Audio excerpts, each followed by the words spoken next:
Ida Vitale nació el 2 de noviembre de 1923 en Montevideo. Es poeta, pero ha escrito prosa, crítica cultural, ensayos y también ha hecho traducciones. Es una de las protagonistas de la llamada generación del 45 o generación crítica, tan importante para las letras y el pensamiento uruguayos. Vive en Montevideo, pero vivió muchos años en el exterior, en Ciudad de México y en Austin, Estados Unidos. Tiene 2 hijos y 4 nietos y tuvo un gran amor, el también poeta Enrique Fierro, que fue su pareja durante más de 5 décadas. Ida Vitale tiene una manera de ver el mundo, una capacidad de asombro, una forma de mirar que es reflexiva y activa al mismo tiempo de todo lo que la rodea, que es asombrosa. Así de asombroso es su vínculo con las plantas, con los animales, con la música, con el lenguaje. A partir de este momento ingresamos al universo poético de Ida Vitale, un viaje centenario y deslumbrante.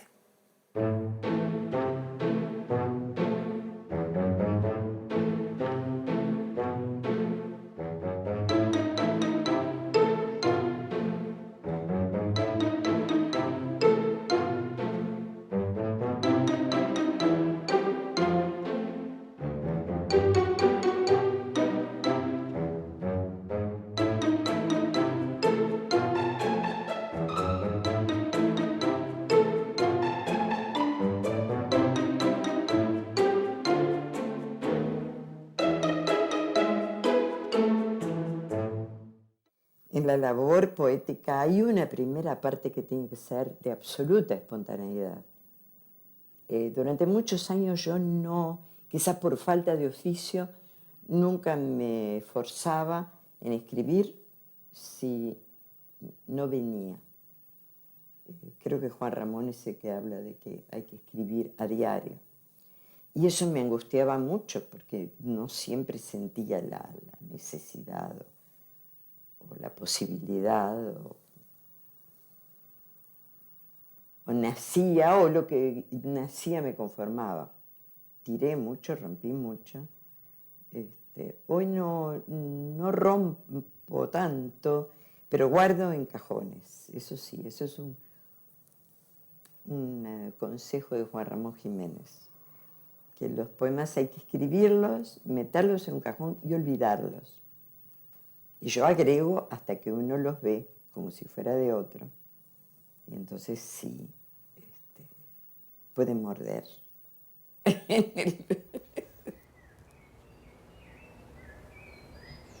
Solo acepto este mundo iluminado, cierto, inconstante, mío.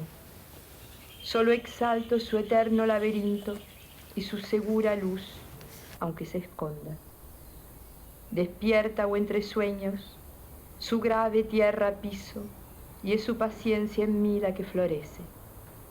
Tiene un círculo sordo, limbo acaso, donde a ciegas aguardo la lluvia, el fuego desencadenados. A veces su luz cambia, es el infierno. A veces, rara vez, el paraíso. Alguien podrá quizás entreabrir puertas, ver más allá promesas, sucesiones. Yo solo en él habito, de él espero, y hay suficiente asombro. En él estoy, me quede, renaciera. Para mí es fascinante poder conocerla, ¿no? Compartir con ella en muchas ocasiones, una referente del 45, ver el cuerpo de una gran poeta. Es interesante pensar cómo es el vínculo de los artistas con la vida y con el tiempo, donde creo que hay una profundidad frente a los hechos y las cosas que todo el tiempo está diciendo, ¿no? Dijo, dice, dirá. Entonces, cuando a eso lo acompaña también la longevidad, la vitalidad, es Yo creo que Ida se mantuvo desde un principio en un voluntario segundo plano, en el que su vocación principal fue, antes que nada, la poesía y la crítica, particularmente sobre poesía, y la traducción, ¿no?, de poesía, de algunos textos en prosa y de teatro, que eso es otro capítulo particular. Es decir, no la exposición pública. Tanto así que, en realidad, si uno repasa la obra de Ida Vitale, hasta los años 80, su obra poética cabía en un volumen. Es decir, eso creo que es una muestra de cómo se mantuvo fuera y de algún modo fiel, para usar una palabra que le interesa mucho, su primera antología poética que salió en México y luego fue reeditada aquí por nosotros, se llama Fieles. Y yo creo que la fidelidad es una fidelidad a la poesía, ¿no? Más allá de lo que pudiera pensar a propósito de lo que fuere, del mundo, de las opciones políticas que podía llegar a tener. Bueno, lo fundamental es la idea de que la palabra es el centro. La palabra infinito es infinita. La palabra misterio es misteriosa. Ambas son infinitas, misteriosas. Sílaba a sílaba intentas convocarlas sin que una luz anuncie su dominio, una sombra señale a qué distancia de ellas está la opacidad en que te mueves. Van a algún punto del resplandor y anidan cuando las dejas libres en el aire, esperando que un ala inexplicable te lleve hasta su vuelo. Es más que su sabor, el gusto de la vida. Ella da una conferencia en un momento dado que se llama de lo que hice con lo que el mundo me ofrecía, ¿no? El mundo le ofrece algo, ella observa ese mundo, es una gran observadora, ¿no?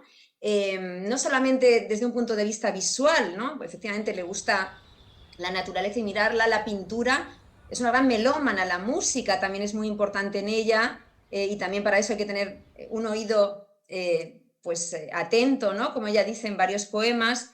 Y bueno, todo lo sensorial, todo empapa su obra, y luego hay que escribir eso de una manera original, diferente, y ese yo creo que es su logro, ¿no? También la ciencia le importa mucho, ¿no? El canto, la filosofía, pero siempre darle ese toque de misterio, ¿no? A lo que todos vemos, contarlo de otra manera, por supuesto, que esa es la esencia de la poesía. Ida incluso en algún momento escribió un breve poema cuando se le entregó el premio Reina Sofía, y en ese poema alude a que nunca siguió caminos fraudulentos.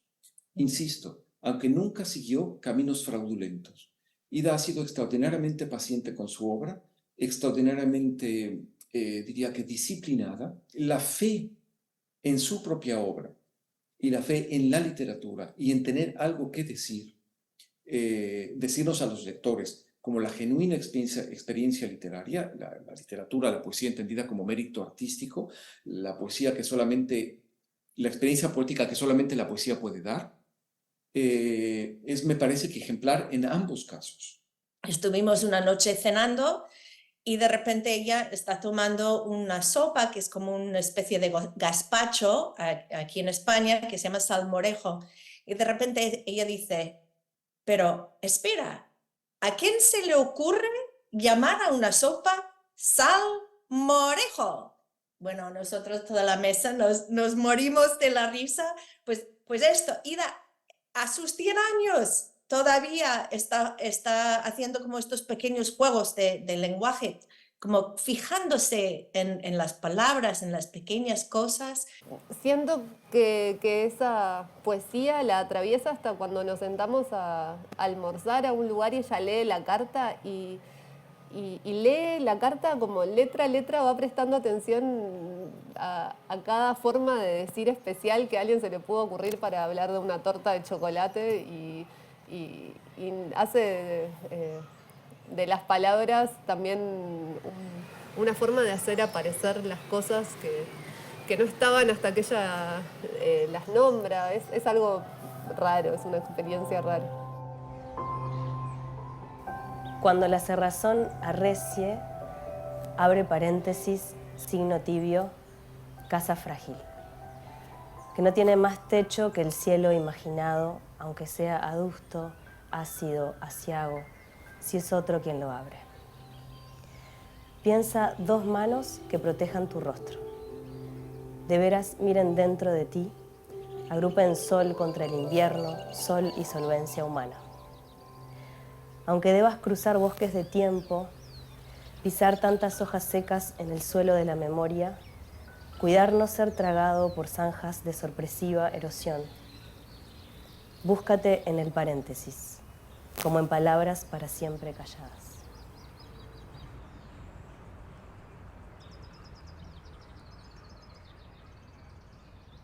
Se puede mirar con el ojo del hacedor y decir, bueno, este verso, mira esta palabra, mira cómo acá queriendo se formó una rima, no queriendo tal vez sí, pero hay algo de misterio que a mí me encanta y que creo que la poesía se encarga como de dar, de cuidar eso, de lo que se nos escapa, de lo que nunca vamos a saber, de lo que no podemos aprender y comprender del todo. Pienso en la anécdota que a ella la entusiasma con la poesía siendo niña, que no comprende un poema. Eso me parece hasta en la actualidad hasta revolucionario, poder quedar solos con nuestro pensamiento y pensar con propiedad a través del lenguaje, del poema, de una anécdota. Quizá lo que me llevó a escribir fue un error, esto alguna vez lo he escrito, un error de una practicante en la escuela. Nos dictó un poema de Gabriela Mistral. Yo estaba en 6º año de escuela. Pequeño poema. Quizá pensó que como era breve, era simple y no era nada claro.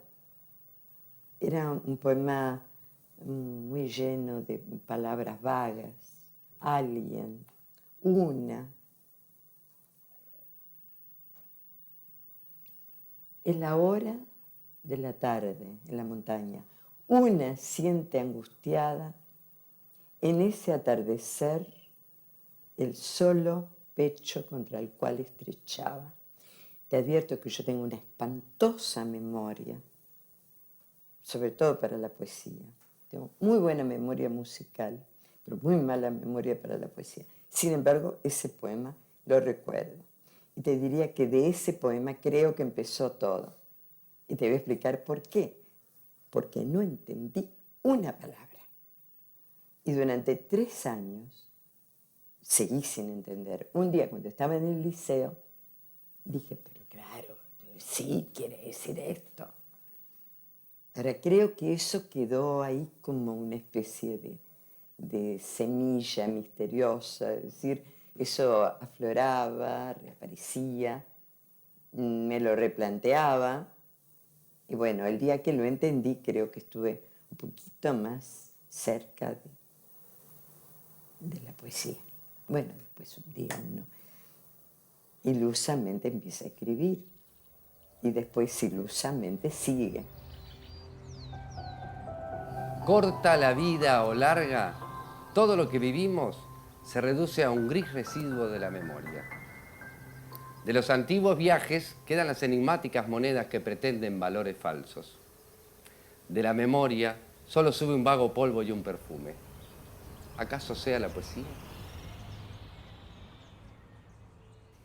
Yo quedé más vinculada con la maestra de sexto, que era María Pía Cúneo, que fue una mujer que le interesaba mucho la naturaleza, la botánica, los bichos. Era estupenda, nos llevaba a los parques, pero no a buscar cositas, buscar ejemplos, nos daba clases prácticas en la naturaleza.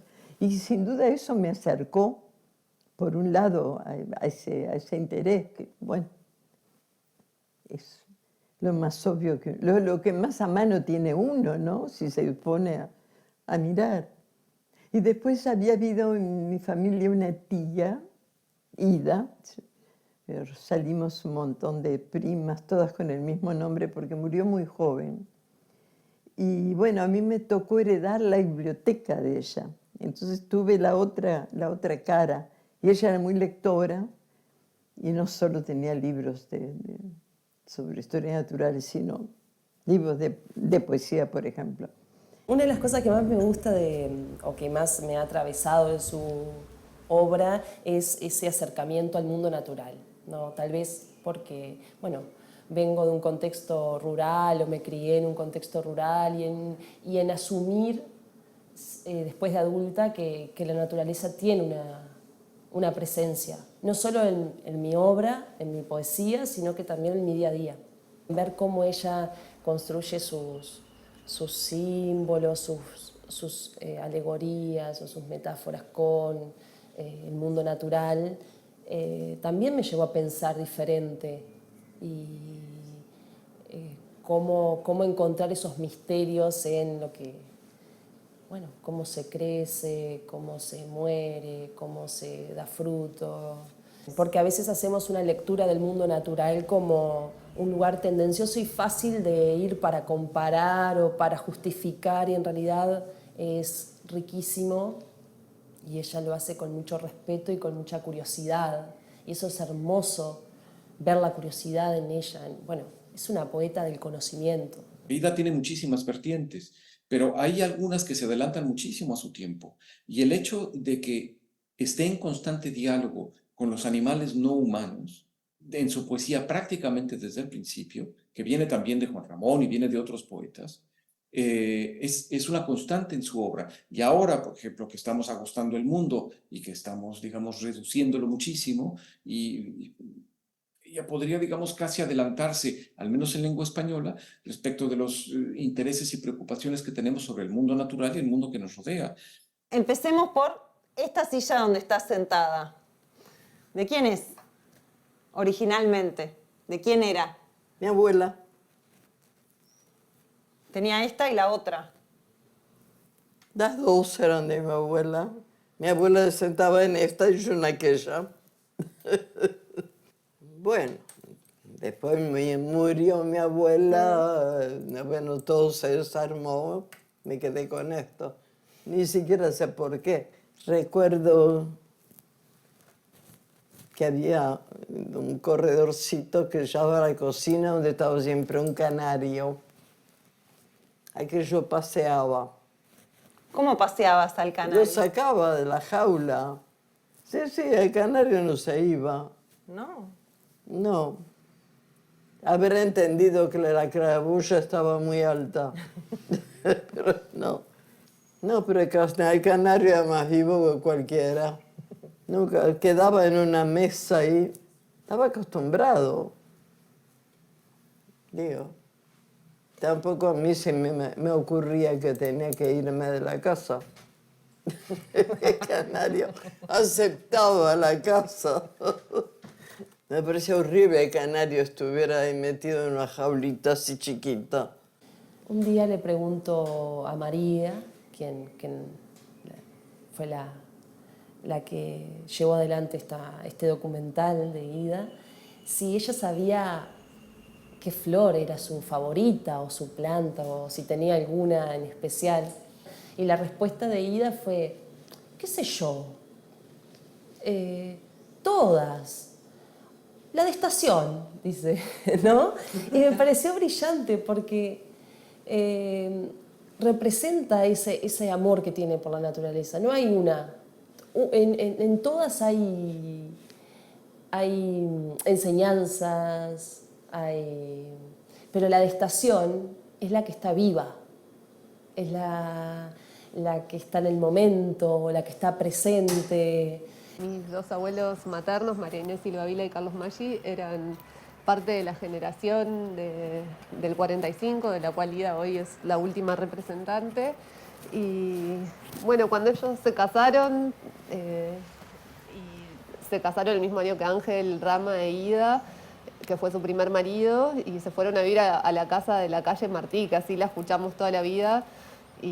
¿Los cuatro? Los cuatro compartieron la casa, los gastos para poder tener una linda casa. Y ahí nació mi madre, Amparo Rama, la hija mayor de Ida. Y bueno, entonces cuando yo nací, Ida ya era parte de la familia. Vivía en el exterior, pero venía en los veranos en la casa de las Toscas de mis abuelos. Ella y Enrique Fierro, que fue su gran amor, su segundo marido, con quien ella compartió toda la vida.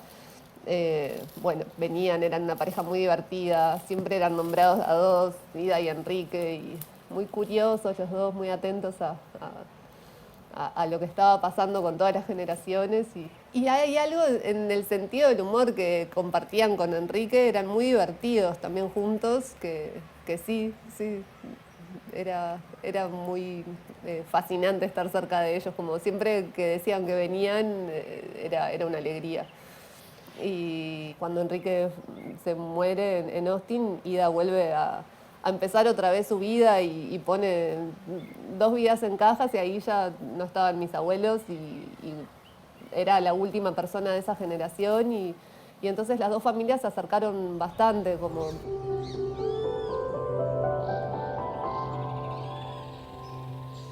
Quizás no fuese siempre el paraíso, porque en este no caben los temores, ni del país perdido los dolores, ni el temor a la muerte sin aviso. Lo que empezó tan firme, continuó por inimaginable carretera, enamorada, dulce vida entera, ambos en sumisión, ambos en mando, sin pensarlo entre un bando y otro bando, unas veces acero y otras cera. Era mejor vivir en la frontera que a lo imprevisto nos fue al fin atando. Todo parecía mucho y fue tan breve, vertiginosos, no contados años de claro sol, donde hoy la pena llueve. Lo que más me complica la vida o me la diseña es el haber venido después de tanto tiempo, encontrar cosas que hay que acomodar, integrarme de alguna manera, acostumbrarme a la idea de que desapareció un mundo y hay otro que todavía no conozco que está emergiendo. Es que me pasa que no sé quiénes están vivos, quiénes están muertos de lo que era mi generación o de la gente más joven que yo trataba. Y es muy raro salir a preguntar, a ver, canten presente. No, alguna gente sí me ha llamado, se ha vinculado, pero es que el tiempo cambia. Y uno en general, no solo acá, en general el mundo se mueve con una órbita. Y yo, como estoy fuera de todas, pues me quedo quieta y no me entero tampoco. El proponerle hacer una película juntas fue en un almuerzo en la casa de mi madre. Estábamos compartiendo una tarde ahí y bueno, esa forma de mirar, en general entramos a un lugar y miramos las generalidades y ella se centra en el detalle, como tiene una gran atención a lo particular y esa curiosidad, esa forma de mirar es contagiosa y como me empezó a resonar y empecé a verla mirar y bueno, todo lo que representaba también como el hilo que quedaba de esa generación, una mujer que había empezado tantas veces su vida otra vez y con tanta energía y hay una frase en el libro de México que hablábamos hace un rato que dice: aceptar la vida sin discutirle cada arista es el único modo de obtener cierto grado de calma dicha. Y eso me parece también muy especial en alguien, como esa capacidad de volver a tener varias vidas, ¿no? Y bueno, le propuse, así como en un impulso, vamos a hacer juntas una película, y me dijo, no, ¿qué me vas a filmar a mí? Con mucha humildad y también sentido del humor. Que no veo acá donde está la red. Nada, ni se mueve. Qué rara que esté tan quieta.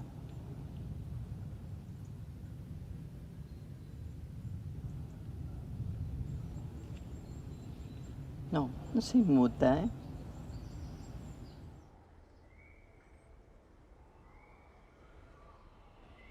A mí misma me ofrezco aprender día a día en el mundo. Luego al mundo le ofrezco día a día olvidarlo para yo no ser menos.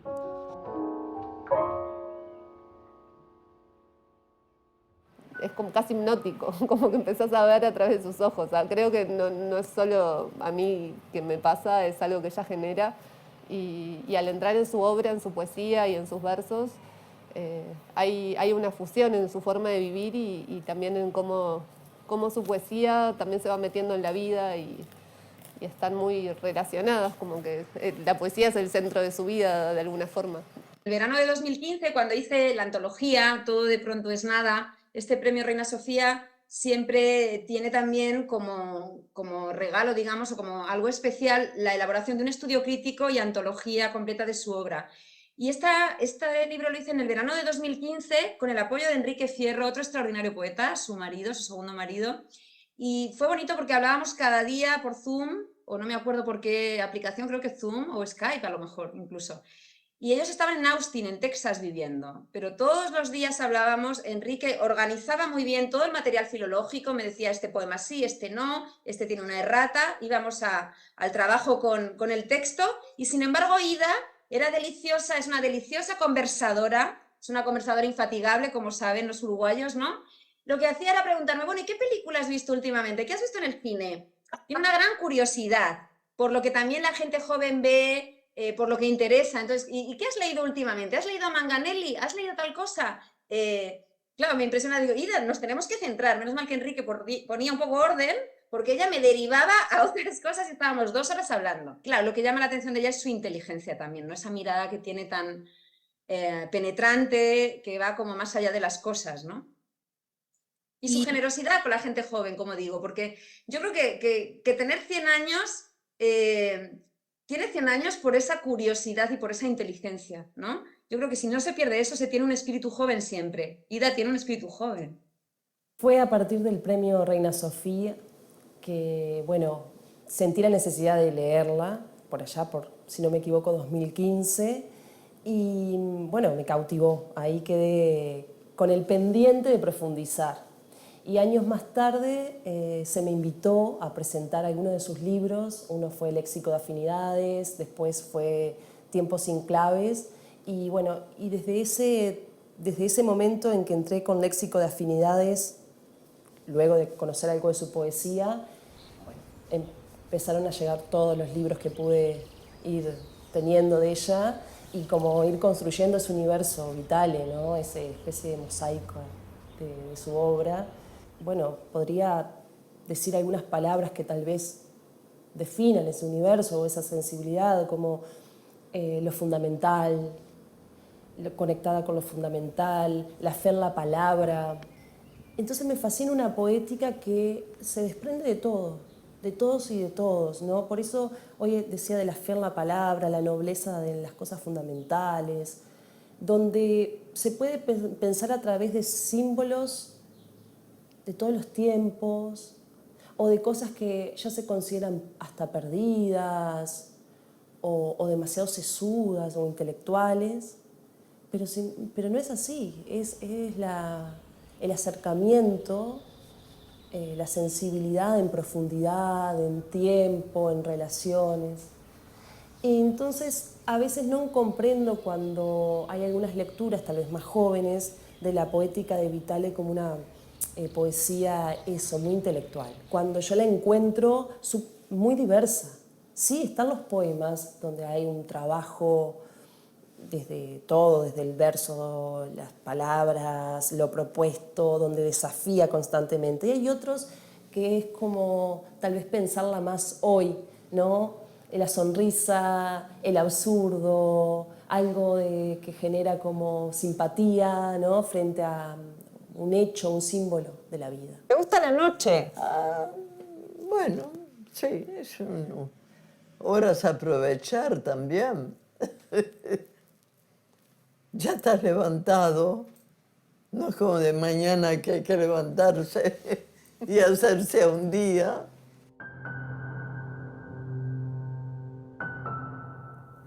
Dame noche las convenidas esperanzas, Dame no ya tu paz, dame milagro, dame al fin tu parcela, porción del paraíso, tu jardín cerrado, tus pájaros sin canto. Dame en cuanto cierre los ojos de la cara, tus dos manos de sueño que encaminan y hielan. Dame con qué encontrarme. Dame como una espada el camino que pasa por el filo del miedo. Una luna sin sombra. Una música apenas oída y ya aprendida. Dame, noche, verdad para mí sola. Tiempo para mí sola. Sobrevida. En casa llegaban 2 diarios de la mañana y 2 de la noche, para empezar. 2 blancos, 2 colorados en cada turno, porque había gente de un bando y de otro. Todavía no existía el Frente Amplio, aclaro por si no lo tienen suficientemente claro. Pero, no sé, los diarios publicaban, no te diré que todos los días, pero varias veces a la semana, bueno, digamos 2, 3, aparecía un poema. Hoy a ningún diario se le ocurre poner un poema. Digo, había como una mayor integración de la cultura, y la cultura además estaba concebida de otra manera. Era para todos. Es un país ese en el que confía mucho en lo que se llama un poco despectivamente la alta cultura, ¿no? Y empieza a crear lentamente algunas condiciones, algunas instituciones, algunas posibilidades para que la poesía, para que el canto lírico, para que la música de cámara y demás empiecen a tener un espacio en un sector social que consigue, seguramente a consecuencia de una serie de políticas sociales, encontrar un espacio en ese medio. Bueno, empieza a ser ella, Ida Vitale, parte de ese patrimonio, que era un patrimonio bastante general, ¿no? Que de pronto no había sido así apenas 20 años atrás, que en todo caso quienes habían podido disfrutar de estos bienes culturales eran aquellos que pertenecían a lo que usualmente se llama el patriciado, ¿no? O que en términos más corrientes se conoce como la clase alta. El derrotero educativo de Ida Vitale fue bastante singular. Primero, porque no fue a la escuela hasta 3er año. Fue educada en su casa, en el hogar familiar de Pocitos, por una tía, la tía Débora Vitale, que era una figura de la educación en ese momento y que además acompañó a Ida a lo largo de los primeros años de su trayecto educativo, desde el hogar hasta la formalidad. En 3er año de escuela, Ida asistió a la escuela en la que su tía Débora era directora. Y después, cuando era momento de pasar al liceo, la tía Débora inició la sección femenina del Colegio Elbio Fernández. Y por supuesto, allá fue Ida a estrenarla. Yo sentía que la escuela era importantísima. A mí el presidente de la República no me importaba. Me parecía que mi tía, que era la directora de la escuela, era lo más importante que podía haber. Y bueno, está bien que uno tenga en ese momento una idea así de la importancia de la escuela, ¿no? Cuando era niña, el descubrimiento de la mitología grecolatina, pero sobre todo griega, los italianos se apropiaron de la mitología griega. Lo sentí como que era una compensación de la ñoñería a veces de la historia, o del aburrimiento de la historia, o de lo poco grato de la historia. Pero eso también es importante, ¿no? Es un mundo en que te entra una cierta fantasía, poesía, lo que quieras.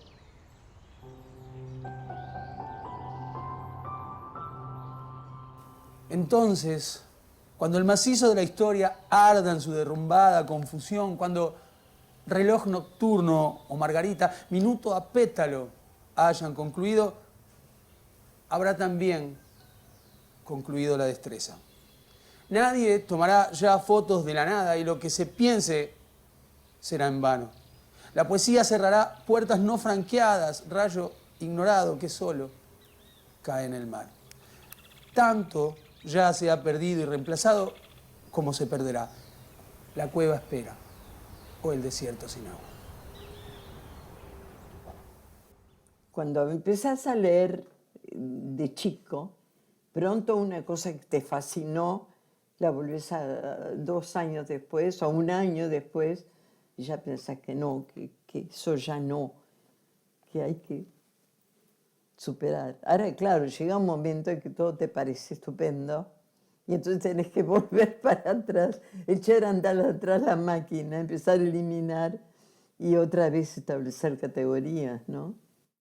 La creación no es solo fruto de movimientos o intuiciones, es también, sí, fruto de lecturas previas.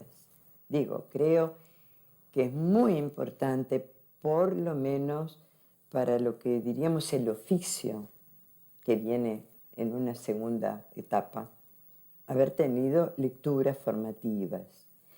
No quiere decir leer un poema, decir qué maravilloso es, o leer un poeta y decir voy a copiarlo. Incluso creo que es muy mal recurso atenerse a un solo poeta, por grande que sea y por admirable que sea. Uno tiene que tratar de conocer todo, leer todo, aceptar espontáneamente, rechazar espontáneamente. Y saber de lo que tiene que apartarse también.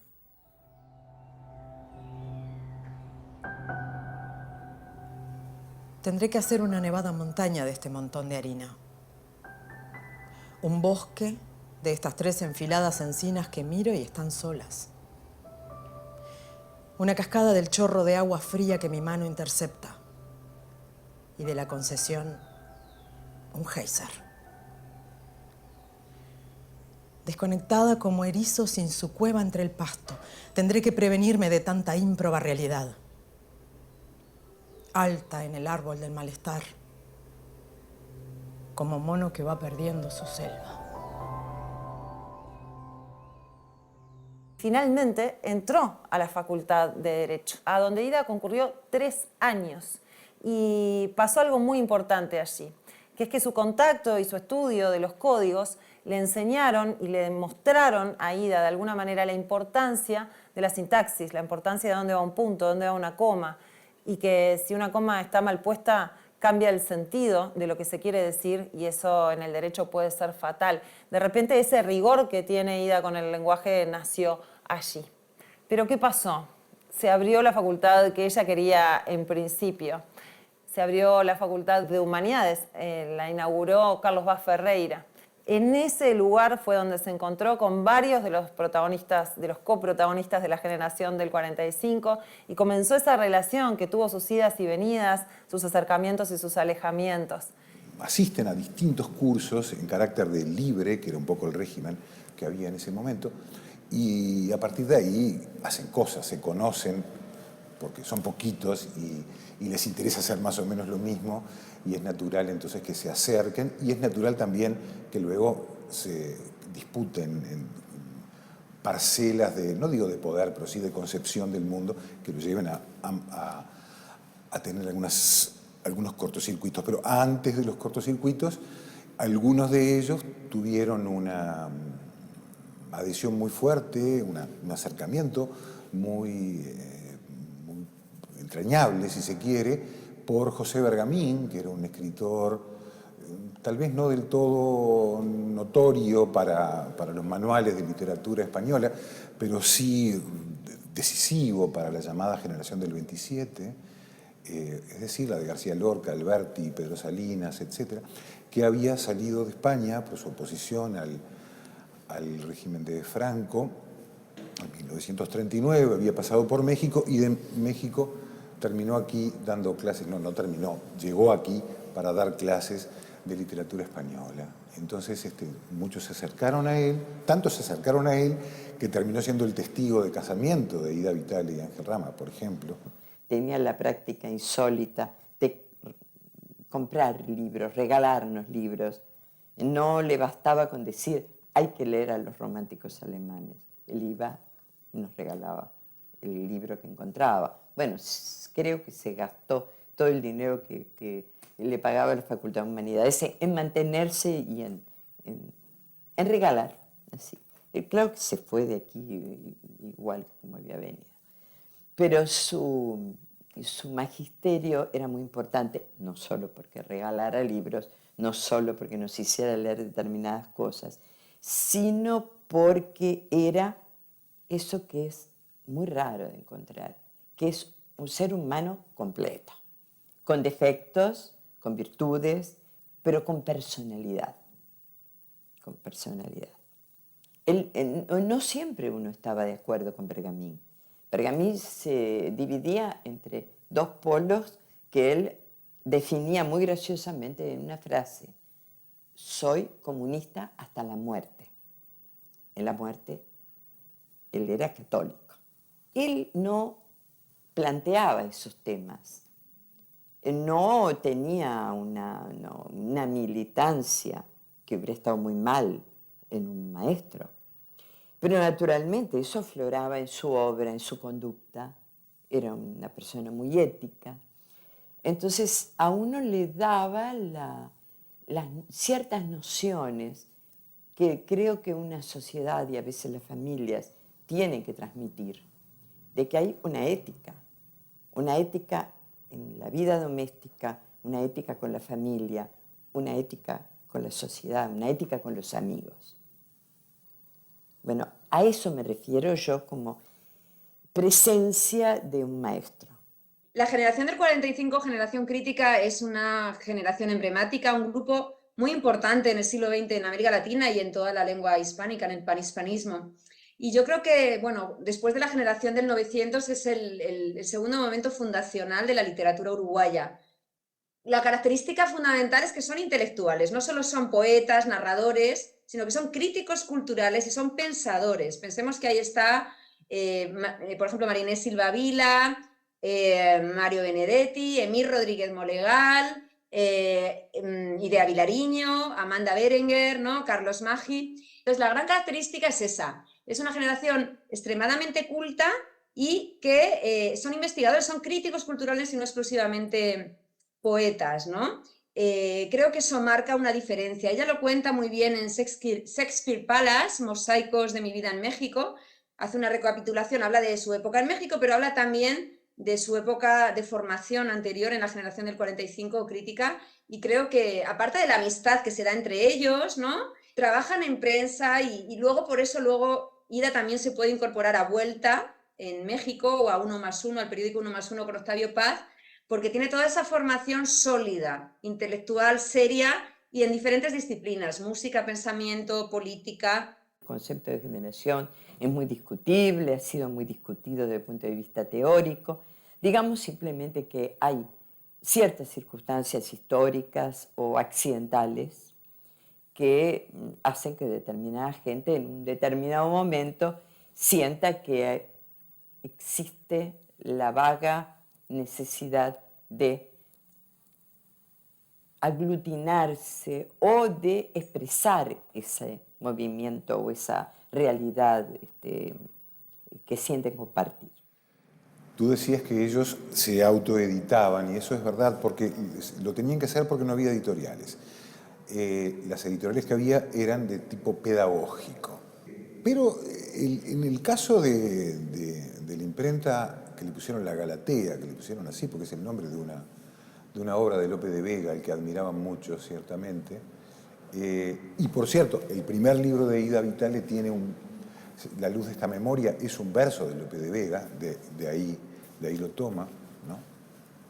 Es decir, esto para que vean, porque como se trata de una poesía y al mismo tiempo de una concepción de la literatura que está como dentro de la literatura y sobre todo de algún tipo particular de literatura que está muy próximo, en el caso de ellos, a la literatura española. Ahí Bergamín incidió claramente, ¿no?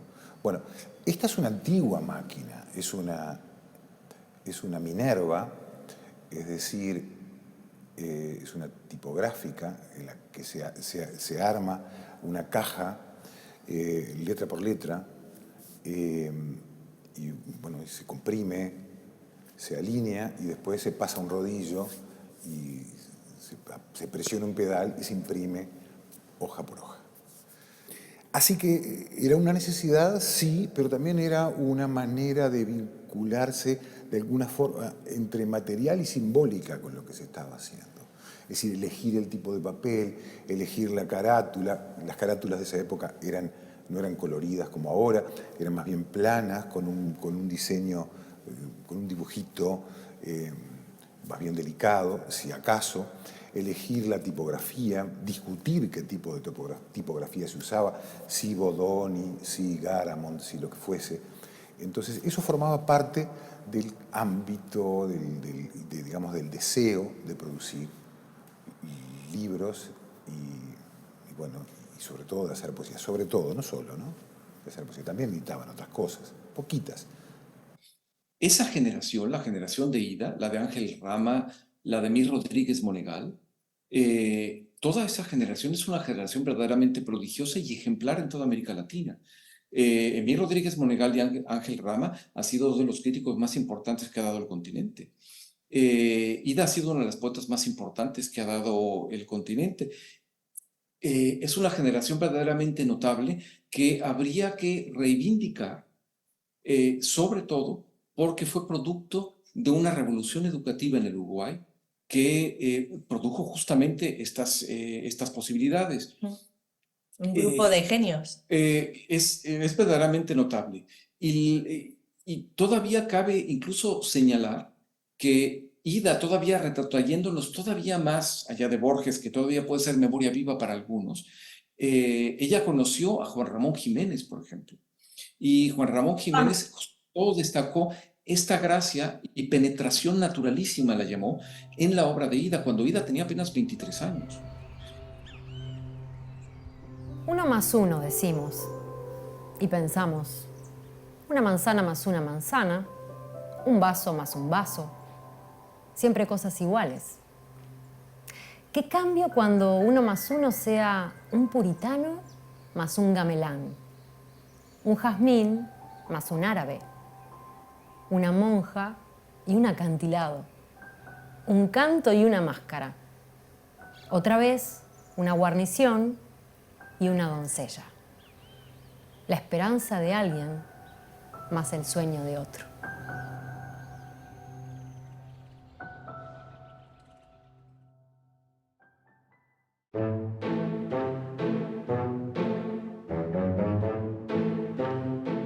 ¿Cómo es Montevideo?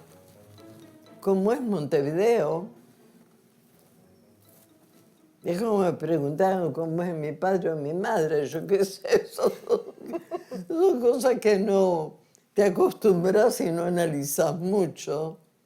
Pero bueno, ha cambiado, obviamente, ¿no? Se ha ido para arriba. Habiendo nacido y crecido a orillas del mar, de un estuario, para ser más precisa y para señalar, ¿por qué no?, una circunstancia no demasiado usual, las gaviotas fueron, junto con los casi universales gorriones, las criaturas aladas más familiares en mi vida.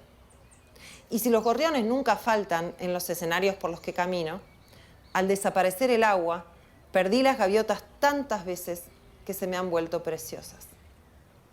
Verlas volar blancas sobre el puente de Carlos en Praga o en la inmensa asamblea donde el Limmat desemboca en el lago de Zúrich, me hizo sentirme protegida por la cercanía de un mar todo imaginario. Y eso que nunca he creído que las gaviotas se interesen en nosotros. Pero, tan necesitados de imágenes como de sonidos, todos los que hemos vivido bajo cielos que esas aves marinas cruzan, Nos hemos acostumbrado a su peculiar chillido, cuyas variaciones permiten registrar anuncios de tormenta o de viento. En principio yo creo que Ida tiene una afiliación muy fuerte con Francia y con Italia, que son dos países importantes para ella y dos lenguas que domina y que traduce, ¿verdad? Pues traduce a Gaston Bachelard, a Simone de Beauvoir, a Pirandello del italiano, pero el vínculo con España yo creo que empieza cuando ella es muy joven y por supuesto tiene ella una relación con la tradición clásica, barroca también. En los primeros libros es muy palpable, luego quizá evoluciona hacia otra cosa, pero toda esa formación en la literatura clásica española, Ida la tiene.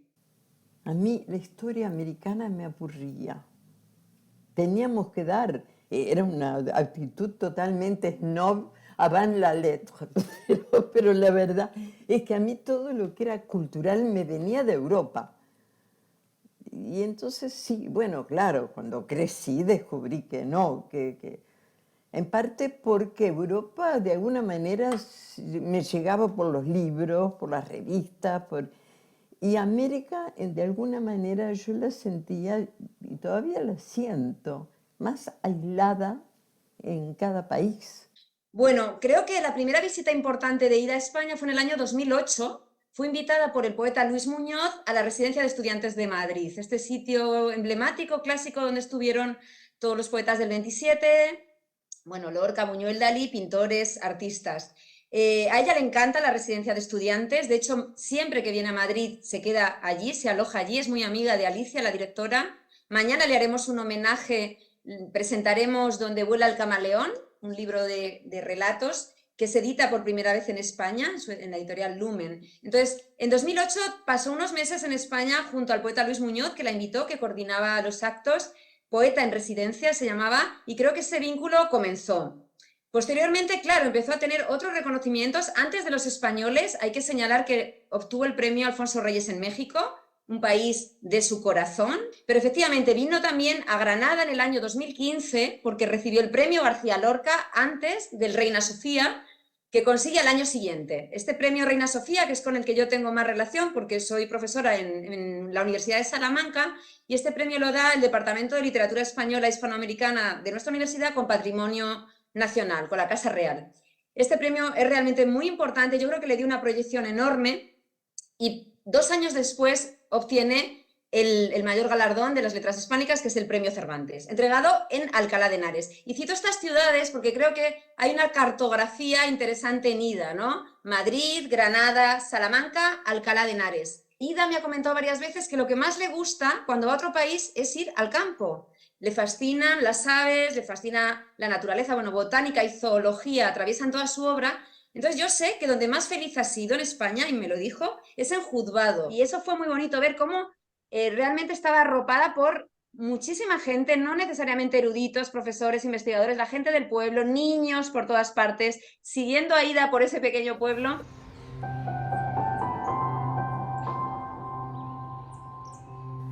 Por años disfrutar del error y de su enmienda, haber podido hablar, caminar libre, no existir mutilada, no entrar o sí en iglesias, leer, oír la música querida, ser en la noche un ser como en el día, no ser casada en un negocio, medida en cabras, sufrir gobierno de parientes o legar lapidación, no desfilar ya nunca y no admitir palabras que pongan en la sangre limaduras de hierro. Descubrir por ti misma otro ser no previsto en el puente de la mirada. Ser humano y mujer, ni más ni menos. Porque creo que Ida Vitale consigue un equilibrio entre digamos, la erudición, ese culturalismo, ese entusiasmo que provocan los investigadores del lenguaje. Su poética es una poética difícil, compleja de lenguaje, y al mismo tiempo consigue lo popular, ¿no? Realmente ser leída, ser apreciada. Cuando ella recita, tiene también el beneplácito de la multitud, y eso es muy difícil y muy curioso, ¿no? Cuando viene Ida aquí a España, está recibida, yo digo, como Ida rockstar. O sea, cientos y cientos y cientos de personas vienen para escucharle a ella recitar su poesía. Colas de cientos de personas para firmar. Aquí es como una rockstar, la quieren muchísimo. En Shakespeare Palace, Mosaicos de mi vida en México, Ida Vitale cuenta su experiencia en su primer exilio, el exilio mexicano, a donde llegó en 1974 con Enrique Fierro, escapando de la situación política de Uruguay. Allí vivió hasta 1984, el retorno de la democracia. Y entre otros asuntos, dice, por ejemplo, esto. Una ciudad, un país, un paisaje, en el más amplio, complejo e impreciso sentido de estas palabras, y seres, lenguaje, afectos, olores, rumores, guardados en un misterioso matraz, a veces matriz, se amalgaman y desprenden imprevistas añoranzas. Una nada casual nostalgia impone su resurgir y echamos mano de nuestras evocaciones, tal cual como hoy las organiza. Es que hay una cultura muy que la sientes en todo. Hay un estilo de arquitectura mexicana, una manera de vivir, yo qué sé. Y el mexicano está muy orgulloso de ser mexicano, no sé. Además es muy, muy abierto, es decir, no sé, es una ciudad en la que siempre está llegando gente de otro lado. Y es una ciudad a la que te haces, porque la gente es muy, muy generosa, muy abierta. Quizá para quienes nos están viendo, porque hay una figura central en la vida de Ida Vitale y de Enrique Fierro, que es Guillermo Sheridan, el crítico literario. Él ha sido biógrafo de Octavio Paz y vive en Estados Unidos. Y durante algún tiempo vivió también en Austin y por lo tanto la relación de amistad fue muy próxima. Él escribió una crónica hace muchos años, envuelta, que después se reprodujo de nuevo en otra revista que se llama Letras Libres. Y se llama En una cafetería en Austin. Invito a todos los lectores a buscarlo, Guillermo Sheridan, Una cafetería en Austin, y es simplemente la reproducción de un diálogo entre Ida Vitale y Enrique Fierro, justamente en la cafetería de la universidad. Es entre, yo diría, Felisberto Hernández y el Teatro del Absurdo. Es verdaderamente gracioso, porque además recoge muy bien los perfiles intelectuales de ambos. El hecho de que, digamos, resultasen a las personas hondos y leves al mismo tiempo, de un sentido del humor afiladísimo, que es una manera de estar en el mundo y una manera moral de estar en el mundo, es extraordinariamente importante, a pesar de todas las cosas por las que tuvieron que pasar. No un exilio, sino dos. Están aquí y allá, de paso, en ningún lado. Cada horizonte donde un ascua atrae. Podrían ir a cualquier grieta, no hay brújula ni voces. Cruzan desiertos que el bravo sol o que la helada queman y campos infinitos, sin el límite que los vuelve reales, que los haría casi de tierra y pasto. La mirada se acuesta como un perro, sin el tierno recurso de mover una cola.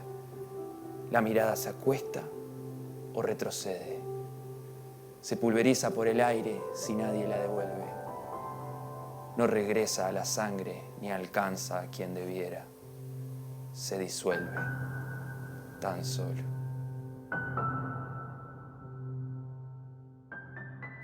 Bueno, todas las cosas que ocurren en la vida pueden ser catástrofes o suertes. Para mí fue una catástrofe en el momento inicial la salida en el 74 del Uruguay. Honestamente debo decir que luego fue quizás la cosa más afortunada que me pasó. Para todo el que llegó de fuera a México, hubo un salto, un cambio. Ahora, esos cambios pueden ser fundamentales y muy saludables en la vida de un ser humano.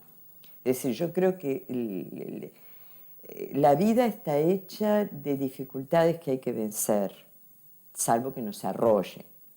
Nosotros llegamos un poco antes, me refiero a Enrique y a mí, del grueso del exilio uruguayo. Pero encontramos una enorme generosidad, una apertura. Yo estaba a los 15 días traduciendo para el Fondo de Cultura Económica. Muy poco después empecé a colaborar en las revistas en las que estaba vinculado Octavio Paz. Eso es una cosa que yo no puedo dejar de agradecer, porque además no solo me dio ocasión a escribir allí, de tener la posibilidad de trabajar y trabajar en lo que a mí me gustaba, trabajar en cosas culturales, y luego empezar una carrera, bueno, la había empezado ya aquí haciendo traducciones de teatro, pero luego continué haciendo traducciones para Fondo de Cultura Económica. Escribir en tranquilidad de espíritu, eso es importante, y luego poder publicar, lo que es más importante todavía. A veces la vida te permite, te da oportunidades. Por ejemplo, hubo un momento que empecé a traducir más del francés, porque alguien lo pedía, o porque digo, ya también la gente se gana. Si saben que uno hizo una cosa, no piensan más, bueno, ¿a qué la hace? Entonces seguís. A veces la vida como que se arma sola. Sí, claro. Bueno, necesariamente tiene que haber un entusiasmo de uno por lo que hace, si no, no funciona. Y me gustó siempre traducir, bueno. Para que exista tal posibilidad de traducir textos, tiene que haber teatros. O sea, no se puede traducir a nadie en un espacio en el que no se van a representar. Eso es una cosa obvia. Pues tal cosa no existía casi. El teatro en el Uruguay era más bien, en términos mayoritarios, extranjero. Pero de a poquito fue apagándose en la medida en que se empezó a fortalecer desde los años 40 el llamado teatro independiente y con la fundación de la Comedia Nacional, es decir, con la intervención del Estado, en tal caso a partir de la Intendencia Municipal de Montevideo, en la profesionalización de tal actividad, ¿no? Fue un proyecto de Isabela Muniz. Bueno, para eso había que salir a buscar textos y había que salir a buscar responsablemente personas que pudieran traducir. Entonces Ida se incorporó a eso. En mi época venía muchísimo temporada francesa, sobre todo francesa.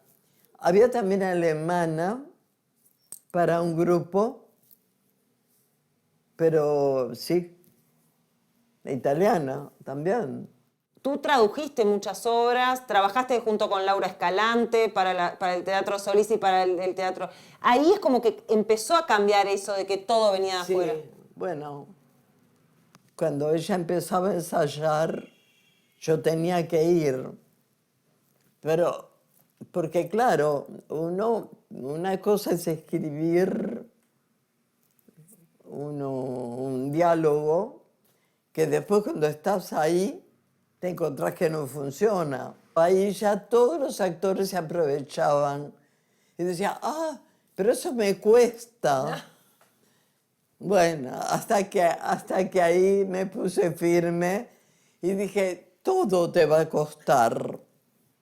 Te va a costar menos lo que ya viste. Ahora, si le querés, te lo cambio, te lo pongo más difícil. Era la única manera.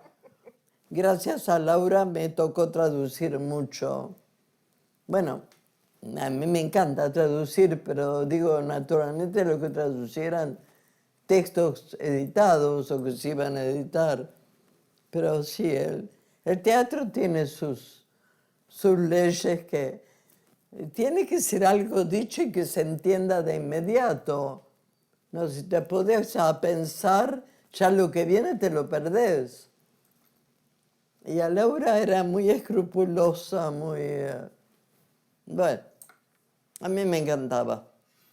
Tuve la oportunidad hace unos años, creo que era el 2019, en la Feria del Libro de Montevideo, que estuve con Ida en conversación sobre la traducción, de hecho. Y Ida como de repente dice, pero no, yo creo que la traducción hay que acercar a este texto como un amante.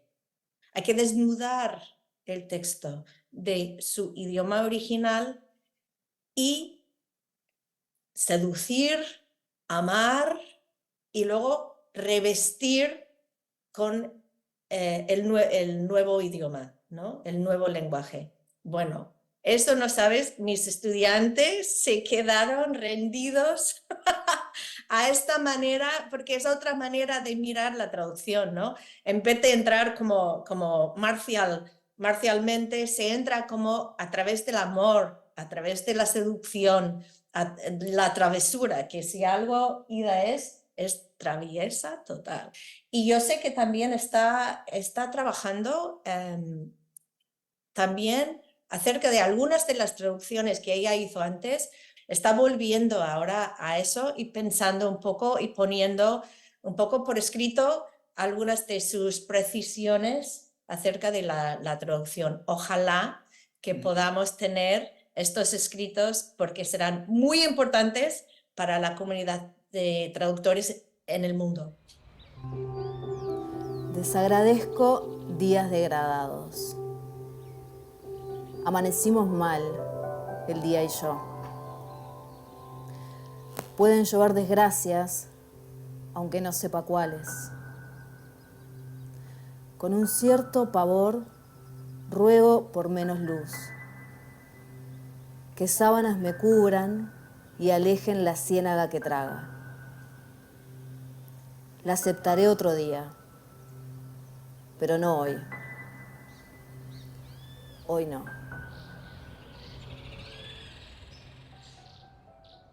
Yo quería hablarte de este poema de Renuente, que dice, después de los 80 rechazarás el azafrán y el chile, desde siempre las innobles sandías, las mentiras del arte del falsario. Las innobles sandías. Y bueno, supongo que no saldrá nadie en defensa de los sandías.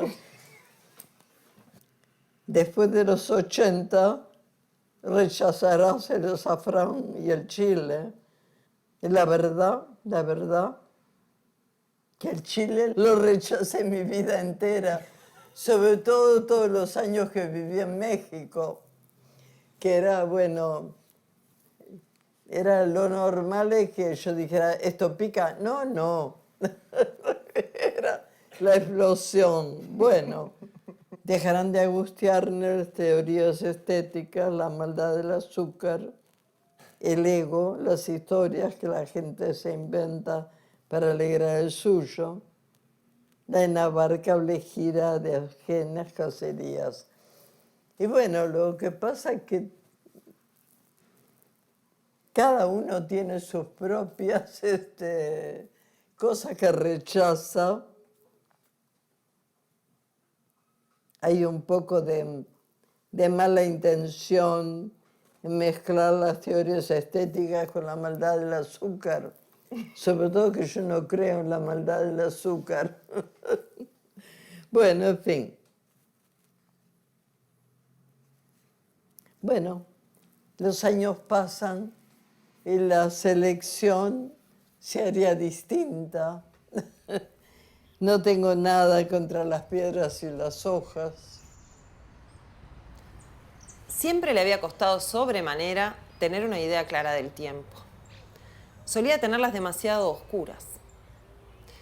Llegó un momento en que no supo si era abril o junio, sin estar tampoco muy seguro del año. Un día hermoso, notó que el árbol del jardín había amanecido cubierto de yemas. Al parecer, demostraba una admirable puntualidad, pese a los embelecos de las nieblas ciudadanas. allí donde él tanto erraba. Observó el árbol a todas horas y encontrando en su quietud tanta variedad de entretenidas manifestaciones, comenzó a pasar lapsos más y más largos, examinándolo abismadamente.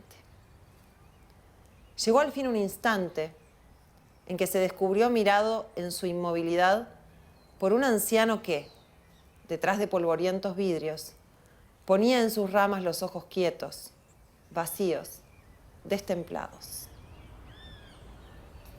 Le he escuchado decir, a medida que ha perdido la audición, o un poco la audición, que para ella eso es mucho más grave que perder la visión, porque la música es para ella un lenguaje, para decirlo de algún modo, absoluto. Y eso se entiende, ya que no pudo ella hacer música, hizo poesía, que es otra forma de la música y del lenguaje, ¿no? Y tienen las palabras su verano, su invierno y tiempos de entretierra y estaciones de olvido. De pronto se parecen demasiado a nosotros, a manos que no tocan, hijos, amigos, y pierden su polvo en otra tierra. Ya no las mueve el agua de nuestra tibia orilla humana. Navegan entre nieblas, merodean lentísimas, van como topos, ciegas, esperando, hermanas, tristes nuestras. A veces cuando uno es joven es más solemne que cuando tiene más años, ¿no? Y más experiencia de vida. Entonces ella es cada vez más ligera, como diría Italo Calvino, tiene una levedad mayor y mucho sentido del humor. Y esto hay que destacarlo porque creo que el sentido del humor es una de las más altas formas de inteligencia, como ella ha dicho en muchas ocasiones. Sus libros en prosa, no solo este que he mencionado, sino el ABC de Biobú o Léxico de Afinidades, que es un libro ideal como puerta de entrada a la obra de Ida, son libros donde el sentido del humor es delicioso, es un reto para el lector, ¿no? Y bueno, que está muy, muy claro también ahí, ¿no? Érase un bosque de palabras, una emboscada lluvia de palabras, una vociferante o tácita convención de palabras, un musgo delicioso, susurrante, un estrépito tenue, un oral arcoíris de posibles o leves disidencias leves. Eras el pro y el contra, el sí y el no, multiplicados árboles con voz en cada una de las hojas. Ya nunca más diríase el silencio. Se llama Ida Vitale la película por su vitalidad y también por esa sensación de estar como en su propio mundo de las palabras, así lo escribimos cuando hablamos sobre la película, pero está en total contacto con la realidad, es como que pasan las dos cosas a la vez y siempre fue así, porque descubrí cuando empecé a escribir sobre la película un libro de María Inés, mi abuela, que se llama 45x1 y que reúne muchas historias de esa generación y es una maravilla. Y hay una parte que habla de esa casa de la calle Martí y bueno, dice que Ida es única porque es la única persona que ella conoce que se sorprende de la hora y de que son las 5 de la tarde con el reloj puesto. Como que es única en su desconcierto, algo así decía. Sí. Es hermoso. Es hermoso. Sí. Y ahí tenía 30 años, como que no es que ahora sea algo que le sucede ahora, siempre fue así. Sí. No sé si puedo leer muy rápidamente su poema en inglés, Palabra, que es como uno de los poemas más populares y queridos de Ida. En inglés se llama The Word. Expectant words, fabulous in themselves, promises of possible meanings, artful, aerial, irate, Ariadnes. A slight error makes them ornamental. Their indescribable exactitude erases us. Y en castellano, que es muy célebre este poema, mucha gente lo conoce, expectantes palabras, fabulosas en sí, promesas de sentidos posibles, airosas, aéreas, airadas, ariadnas. Un breve error las vuelve ornamentales, su indescriptible exactitud nos borra. Y en una palabra, Ida, si tuvieran que decir una palabra, en una palabra, Ida Vitale. Vida. Añadimos una V y es vida. Solemos olvidar que la vida, sabia, amenamente, rara vez admite la línea recta y puede proponer experiencias sin visible relación con la persona que las vive. Y me permito agregar a lo que escribió Ida, que ella, sabia, amenamente, ha sabido aceptar lo que la vida le propuso, ha sabido reinventarse, regenerarse y seguir adelante, pero siempre con la palabra como centro. Y esto lo estoy repitiendo, porque ya se dijo hace un rato, como también se dijeron otros conceptos que voy a traer ahora y que se dijeron en forma casi coral, al unísono, sobre Ida y su relación con su obra. Su obra que la atraviesa y con la que fue paciente y disciplinada. Su obra a la que le es fiel. Su obra original, misteriosa, atemporal y profunda. La obra de una poeta del conocimiento que hace aparecer las cosas cuando las nombra. Gracias, Ida Vitale, por escribir tu universo en este mundo. Este mundo, solo acepto este mundo iluminado, cierto y constante mío. Solo exalto su eterno laberinto y su segura luz, aunque se esconda. Despierta o entre sueños, su grave tierra piso, y es su paciencia en mí la que florece. Tiene un círculo sordo, limbo acaso, donde a ciegas aguarda la lluvia, el fuego desencadenados. A veces su luz cambia, es el infierno, a veces, rara vez, el paraíso. Alguien podrá quizás entreabrir puertas y ver más allá promesas, sucesiones. Yo solo en él habito, de él espero y hay suficiente asombro. En él estoy, me quede, renaciera.